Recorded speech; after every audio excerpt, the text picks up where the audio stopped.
Sir smart મીટરને લઈને વિસંગતતાઓ છે, કેટલીક બિલ વધારે આવી રહ્યા છે, 9 લાખ સુધીના બિલ વડોદરામાં જનરેટ થયા છે. લોકોનું પણ કહેવું છે કે વધારે પૈસા અમારી પાસેથી લઈ રહ્યા છે. ખરેખર વાસ્તવિકતા શું છે? સ્માર્ટ મીટર આખા રાજ્યમાં તમામ 4 ડિસ્કોમમાં જ્યારે શરૂ કરવામાં આવ્યા ત્યારે સૌથી પહેલાં મીટર અમારી જે જીબીના કોલોની છે, અમારી જ્યાં પણ થર્મલ પાવર સ્ટેશન્સ હોય એવી જગ્યા લગાડીને અમે ટેસ્ટિંગ કર્યું અને આમાં બરાબર જણાવ્યું. ત્યાર પછી અમે જે સોસાયટીઝમાં લગાડવાના હતા લોકોને ત્યાં તમામ માહિતી આપીને આ સ્માર્ટ મીટર લગાડવાનું કામ શરૂ કરવામાં આવ્યું.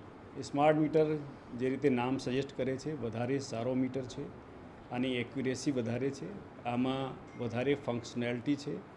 ભવિષ્યમાં જ્યારે ભારત સરકારની ગાઈડલાઇન્સ મુજબ ડે ટાઈમ પાવરમાં જ્યારે આપણને સોલર પાવર સસ્તું મળતું હોય ત્યારે આપણે એવા કન્ઝ્યુમર્સને આપણે કંઈ સસ્તું પાવર આપી શકીએ, ડિસ્કાઉન્ટ આપી શકીએ. આ બધા ફીચર્સ આમાં અવેલેબલ છે.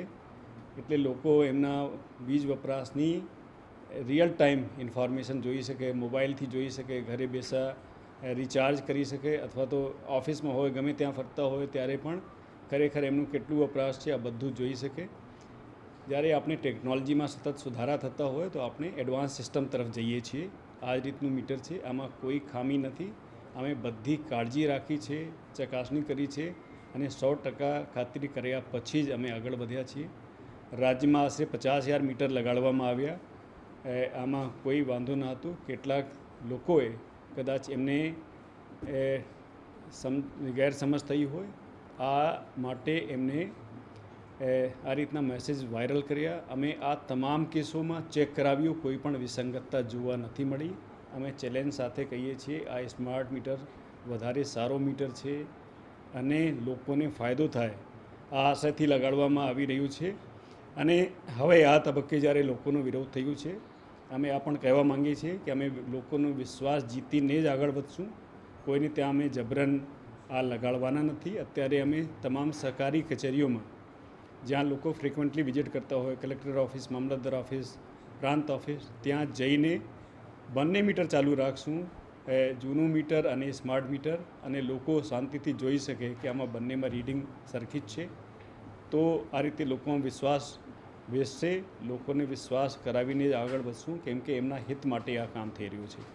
અગાઉ પણ અમે 5% કેસીસમાં ચેક મીટર લગાડતા જ હતા, પણ હવે જે લોકો પણ કહેશે કે અમારા ઘરે પણ ચેક મીટર લગાડો, આ 100% કેસોમાં અમે ચેક મીટર લગાડવા માટે સંમત છીએ, કેમ કે આ બહુ ટ્રાન્સપેરન્ટ સારી સિસ્ટમ છે. આમાં છુપાવવા માટે કશું જ નથી. જ્યાં પણ કંઈ કમ્પ્લેન્ટ આવે છે અમે તાત્કાલિક ચેક કરાવીએ છીએ. અત્યાર સુધીમાં કોઈ પણ વિસંગતતા જોવા મળી નથી. મારી આપ સૌને પત્રકાર મિત્રોને ખાસ વિનંતી છે કે આપ પોતાના ઘરે સ્માર્ટ મીટર લગાડો અને આપ જાતે જુઓ. અને મારી ખાસ વિનંતી છે, આ પ્રજાહિતનું કામ છે, આપ સાચી માહિતી લોકો સમક્ષ પહોંચાડો. આપને કંઈ પણ વિસંગતતા જોવા મળે તો અમારી ટીમ તાત્કાલિક આપના ઘરે આવીને મીટર ચેક કરશે. આમાં જરાય વિસંગતતા નથી. આ લોકોના હિત માટેની વાત છે. જ્યારે એડવાન્સ ટેકનોલોજી આવતી હોય, માનો કે અગાઉ ટોલ નાકામાં લોકોને લાંબી લાઈનો લાગતી હતી, ફાસ્ટેગ સિસ્ટમ આવ્યું એટલે આપણે ત્યાંની લાઈનોમાંથી નિજાત મળી. આ રીતની આ એક સારા સિસ્ટમ તરફ આપણે જઈ રહ્યા છીએ. આમાં લોકો સહકાર આપે, સ્વેચ્છાએ જોડાય એવી મારી બધાને નમ્ર વિનંતી છે. આ મેં જેમ કીધું કે જે લોકો પણ કહેશે કે જ્યાં લાગી ગયા છે, આ લોકો કહેશે કે અમારી ત્યાં પણ આવીને ચેક મીટર લગાડી દો, અમારી ટીમ જઈને ત્યાં ચેક મીટર લગાડશે, લોકોને સમજાવશે.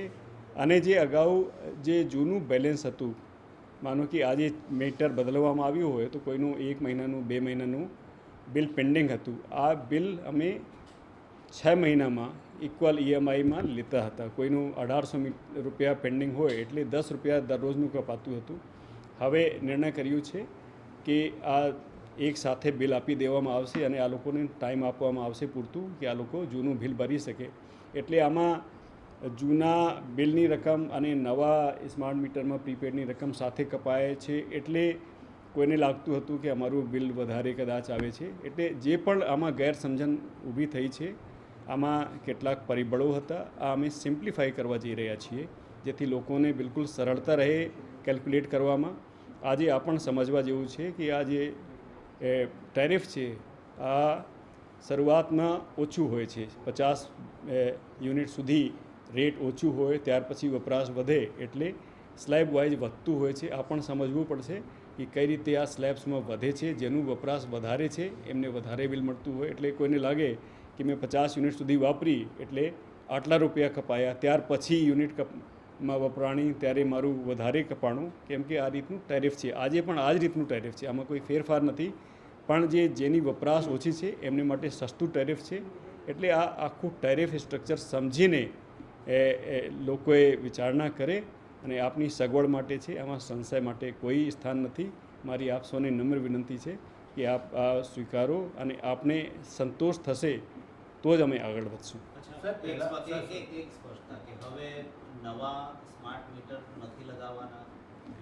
અમે લોકોને સંતોષ કરીને, સંતોષ થાય, વિશ્વાસ બેસશે, આ રીતે અમે સમજાવીને જ આગળ વધશું. કેમ કે આ બિલકુલ અમે 100% ખાતરી અમને છે કે આ સિસ્ટમ સારો છે, લોકોને વિશ્વાસ બેસશે. મારી આપ સૌને અપીલ છે કે એટલે હું કહું છું કે આપ પોતાના ઘરે લગાડા લો અને આપને કોઈ પણ વિસંગતતા જોવા મળે આપ મને સીધું અમારા એમડીઝને ફોન કરજો. અમે તાત્કાલિક ટીમ મોકલીને ચેક કરાવશું. અમે જે મહાનુભાવો છે એમના ઘરે પણ લગાડવાના છીએ, એમને રિક્વેસ્ટ કરશું. કેમ કે જે પણ ઇન્ફ્લુએન્સર્સ છે, જે લોકો સમાજ સમક્ષ સાચી માહિતી રજૂ કરી શકે, એવા બધાને અમે રિક્વેસ્ટ કરીએ છીએ કે કોઈ અફવાઓમાં નહીં આવે. અમે એક પણ મીટર જેમાં કંઈ પણ ખામી જોવા મળી હોય આની જવાબદારી અમારી છે. અમે ડેટા સાથે આપની સાથે બેસવા માટે સંમત છીએ, આનું એનાલિસિસ કરીને અને જે એવી કંઈ કેટલી માહિતી આવતી હોય કે આનું આ રીતનું ખોટું